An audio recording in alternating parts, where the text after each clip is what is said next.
안녕하세요. 최수연의 기고만장입니다. 지난 시간에는 칼뱅의 생애와 카스텔리오와의 관계에 대해 함께 살펴봤는데요.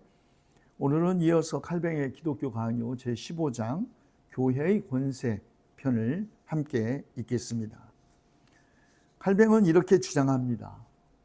교회의 목자인 양 행세하지만 실상은 가장 무자비한 도살자인 자들이 교회의 권세를 찬탈했다라고 비난합니다.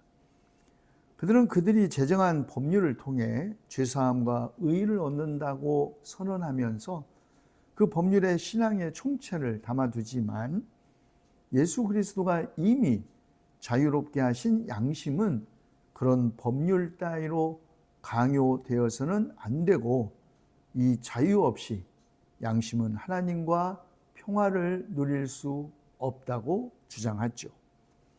그런데 이들 교회 입법자들이 영원한 죽음으로 위협하면서 전부터 엄격히 규정해 왔고 지금도 구원에 필요하다며 사람들에게 부과하고 있는 이 율례의 개수는 이루 다 헤아리기도 어려울 지경입니다. 그런 율례 중에는 지키기가 너무나 어려운 것들도 있고 율례 하나하나를 다 합치면 셀 수 없이 많아서 준수 그 자체가 불가능하다라는 것이 칼뱅의 생각입니다.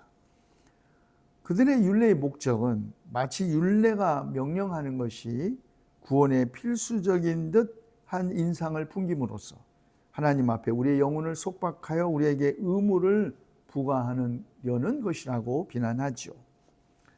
칼뱅은 교회에 물론 권세를 인정하지만 다만 바울이 묘사하는 종류의 권세, 곧 파괴하기 위한 권세가 아니라 세우기 위한 권세만을 인정합니다. 그리고 권세를 올바로 사용하는 사람은 자신을 단지 그리스도의 종이요 하나님의 신비를 맡은 청지기로 여겨야 한다고 합니다. 성경이 구약의 선지자와 제사장, 사도와 그들의 후예에게 부여한 존엄성과 권세는 그들 개인에게 부여된 것이 아니다. 그들에게 맡겨진 사역과 기능에 보다 분명하게 말하면 하나님의 말씀과 그들이 부름받은 청지기 직분에 부여되었다. 사도와 제자뿐만 아니라 선지자와 제사장도 오직 주님의 이름과 주님의 말씀을 통해서만 명령할 권세나 가르칠 권세를 받았다. 칼뱅의 입장입니다. 존엄과 권세는 성직자 개인이 아니라 그 직분에게 주어진 것이고 오직 말씀을 통해서만 권세를 받았기 때문에 성직자들에게 요청되는 것은 청지기 의식이라는 것이죠. 그렇기 때문에 사도들조차도 그들의 말이 그리스도 자신의 말씀처럼 경청되어야 하는 권위를 가진 사도들조차 자기 마음대로 주절되지 않고 오직 자기를 보내신 분의 명령만을 충실하게 전달해야 한다고 칼뱅은 말합니다. 그리고 그 말씀, 하나님께서 그분의 아들을 통해서만 곧 하나님의 유일한 지혜와 빛과 진리를 통해서만 사람들에게 알리시기 때문에 예수 그리스도만이 교회의 유일한 교사다라는 것입니다. 칼뱅은 히브리서 1장 1절에서 2절까지의 말씀 이렇게 인용하면서 말을 합니다. 옛 조상들에게 선지자를 통해 여러 가지 방식과 수단으로 말씀하셨던 하나님께서 이 마지막 때에는 그분의 사랑하신 아들을 통해 우리에게 말씀하신다. 바로 이 말씀을 근거로 칼뱅은 하나님께서 오직 그분의 아들을 통해 그 모든 가르침을 최종적으로 완성하셨기 때문에 그분 외에 그 누구의 말도 듣지 말라고 명령하신다고 주장합니다. 이것은 구원에 관한 모든 진리를 그분의 아들에게서 받도록 우리에게 명령하셨음을 뜻하고 오직 그 아들만 의지하고 붙들라고 이 말씀 자체가 암시하듯이 곧 그에게만 순종하라고 명령하셨다는 것을 뜻한다고 합니다. 이어서 그는 베드로전서 말하는 자는 하나님의 말씀을 할지니라 라는 말씀을 인용하면서 칼뱅은 이는 곧 어떤 머리에서 나왔든지 상관없이 인간 정신이 지어낸 것이면 무엇이든지 다 배격함으로써 오직 하나님의 순수한 말씀만이 신자의 교회에서 가르쳐지고 습득되게 하라는 뜻, 지위에 상관없이 인간의 모든 칙령을 폐지함으로써 오직 하나님의 규례만 준수되게 하라는 뜻이라고 해석합니다. 그리고 칼뱅은 여기에 목사의 직무에 대한 내용을 덧붙입니다. 하나님의 말씀을 섬기는 청지기직을 받은 목사는 무엇이든 담대하게 하나님의 말씀으로 감행하여 이 세상의 영광과 위엄과 권능을 이끌어 하나님의 위엄에 순종하고 굴복하도록 만들어야 할 것이다. 이 동일한 말씀으로 목사는 모든 사람을 통솔하며 그리스도의 집을 세우고 마귀의 나라를 전복해야 할 것이다.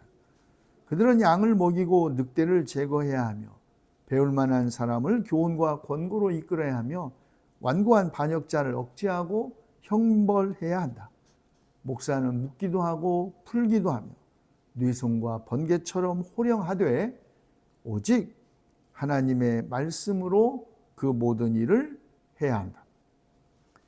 칼뱅은 로마 교황청을 영혼의 지배자 행세를 하는 영적 폭군으로 규정하면서 그들은 자기들 좋은 대로 하나님의 말씀을 경멸하고 교리를 조작함으로써 우리가 강제로 그 법을 믿고 의무적으로 준수할 수밖에 없도록 법률을 제정한다 비판하면서 조목조목 로마 가톨릭 교회의 잘못된 권위 주장을 논박합니다. 첫째, 로마 가톨릭 교회는 믿음의 새로운 조항을 만들 권한을 가지며 교회의 권세는 성경의 권위와 유사하다고 주장하면서 교회의 모든 법령에 명시적인 믿음으로든 혹은 암묵적인 믿음으로든 따르지 않는 자는 그리스도인이 아니라고 주장한다. 이에 대해 칼뱅은 믿음은 들음에서 오고 들음은 하나님의 말씀에서 온다는 사도 바울의 말씀을 근거로 믿음을 오직 인간의 전수된 제도와 새로 지어낸 것들로부터 해방시킵니다. 믿음이 오직 하나님의 말씀에만 의존한다면 인간적인 말이 차지할 여지는 전혀 남지 못한다는 것이죠. 둘째, 가톨릭 교회는 법을 제정하는 권세를 교회가 가지고 있다고 주장합니다. 그러나 칼뱅은 이 권세, 사도들과 전혀 상관없고 그들이 감히 사도적 선례도 없고 매우 분명한 하나님의 금령까지 거스르면서 그들 자신을 위해 그런 권세를 주장한다는 사실이 경악스럽다고 합니다.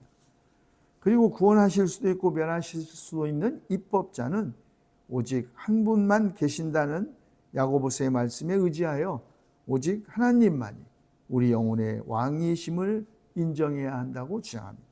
셋째, 가톨릭 교회는 그들의 전통이 그들 자신의 전통이 아니라 하나님의 전통이라고 주장하면서 변명합니다. 그래서 그들은 무릇 교회의 권위를 의심하는 사람은 교회에 해를 끼칠 뿐 아니라 교회를 그 지도자를 통해 가장 분명하게 관할하고 계시는 성령을 모독한다 주장합니다. 그리고 구원의 필수적인 문제에 있어서 교회가 실수할 수 없다는데 모두가 동의해야 한다. 이렇게 가톨릭 교회는 주장합니다. 다시 말해 공의회는 오류를 저지를 수 없고 그들의 전례는 곧 성령의 계시고 누구든 이 계시를 멸하면 필연적으로 하나님을 멸시하게 된다고 주장한 것이죠. 이에 대해 칼뱅은 이렇게 주장하는 가톨릭 교회를 폭군이라고 규정하면서 이 폭군들은 교회의 치명적인 역병이라고 합니다. 이들이 교회와 아무 상관없는 번지대한 가면을 씌운 어떤 것을 교회라고 우리에게 제시하기 때문이라는 것이죠. 그러나 주님께서 그분의 성전으로 여기시는 곳은 오직 주님의 말씀이 선포되어 경외함으로 준수되는 곳뿐이라고 칼뱅은 반박합니다.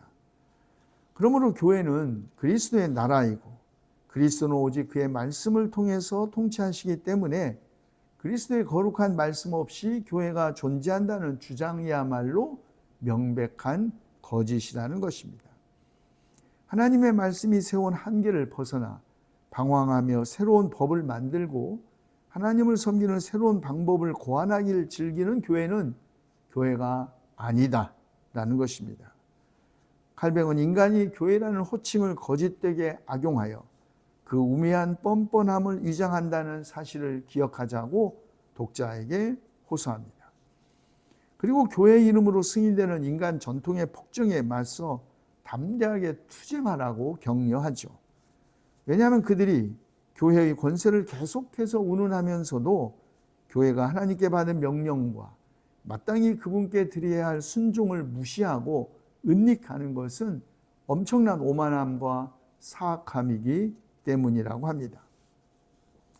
칼뱅은 또 교회 안에서 하나님의 여러 은사들이 다양하게 분배되는 것을 부인하지 않습니다. 다만 그는 주님의 말씀을 고의적으로 왜곡하여 그 말씀의 진리를 잘못 전달되게 하는 것이 문제다라고 지적한 것이죠.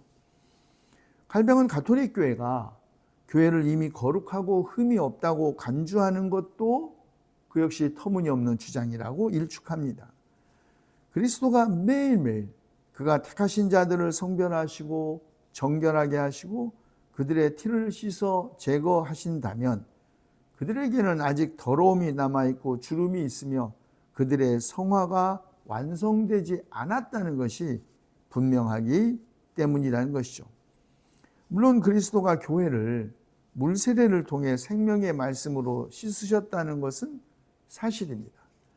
다시 말해 그리스도는 죄사함을 통해 그의 교회를 정결하게 하셨다는 것이죠. 그리고 이 정결함을 알리는 표징이 세례입니다. 그리고 그리스도가 그의 교회를 거룩하게 하시려고 정결케 하셨다는 것입니다. 다만 여기서 우리는 교회의 성화의 시작만을 볼 뿐이라고 칼뱅은 주장합니다.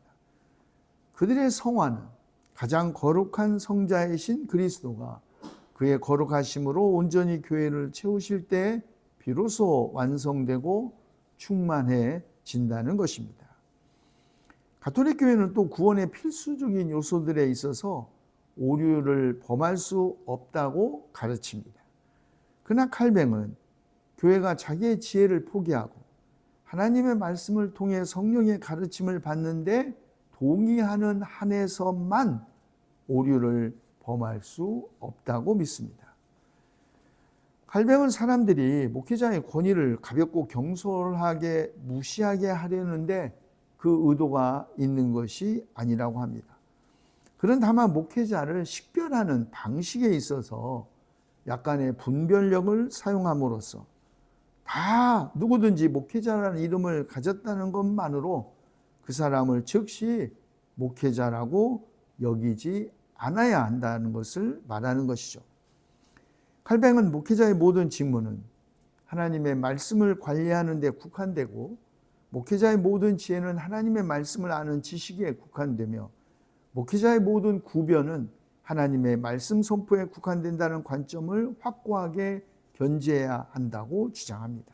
누구든지 목회자가 이 제한을 이탈하면 선지자이든 감독이든 교사이든 혹은 높은 직분의 누구이든 상관없이 그 이해력이 둔감해지고 그 말은 어눌해지며 그 모든 임무에 있어서 반역적이고 불충실해진다고 주장합니다. 가톨릭 교회는 또 공회의 결정이 공회들 간에도 서로 일치하지 않는 것은 행위를 다루는 사안에서만 발생하고 다른 시대에 다른 규정을 수립하는 데는 아무런 장애가 없다고 그렇게 주장합니다. 이런 가톨릭교의 주장에 대해 칼뱅은 교리 문제에서도 공회들 간의 갈등과 모순이 많다고 지적합니다. 그리고 네오 황제가 소집한 콘스탄티노플 공회와 네오 황제의 모친인 이레네가 네오에 대항하여 소집한 니케아 공회의 경우가 그러하다고 그 예를 듭니다.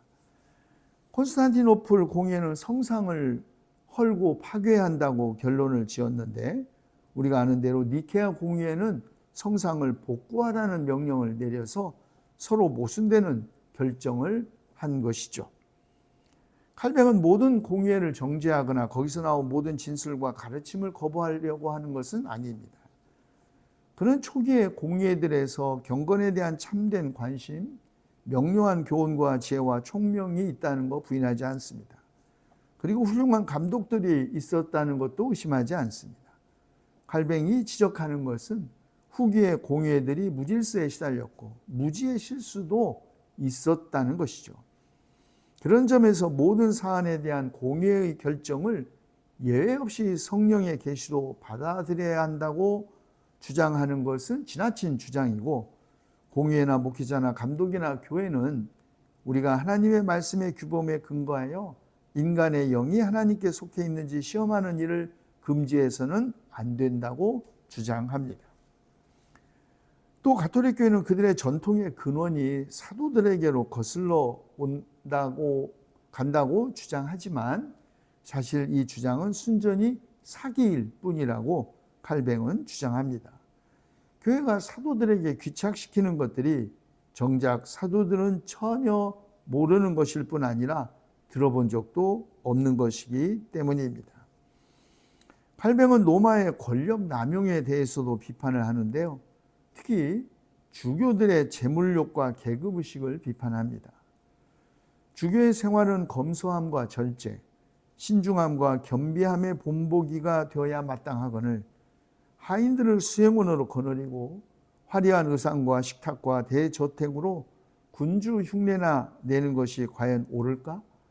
하나님의 신성 불가침한 명령이 온갖 욕심과 탐욕을 금지하거늘 도시와 마을의 성체뿐만 아니라 거대한 백작 영지와 공작 영지까지 차지하고서 급기야 자기들의 발을 뻗어 왕국과 제국까지 차지하는 형태가 과연 목회자와 주교가 수행해야 할 직무의 일부일까? 그러나 그들은 아주 뻔뻔스러워서 교회의 품위는 그처럼 호화로운 과실을 통해 유지되어야 마땅하다고 자랑스럽게 변명한다. 칼뱅의 주장이었습니다. 지금까지 우리는 칼뱅의 삶과 그의 대표적인 작품인 기독교 강요 15장에 있었던 교회의 권세, 가톨릭 교회의 비판에 초점을 맞추어 살펴봤습니다. 그러면 다음 시간에는 이어서 칼뱅은 과연 세속 권력, 국가 권력에 대해서는 어떤 태도를 취했는지 살펴보도록 하겠습니다. 경청해 주셔서 고맙습니다. 안녕히 계십시오.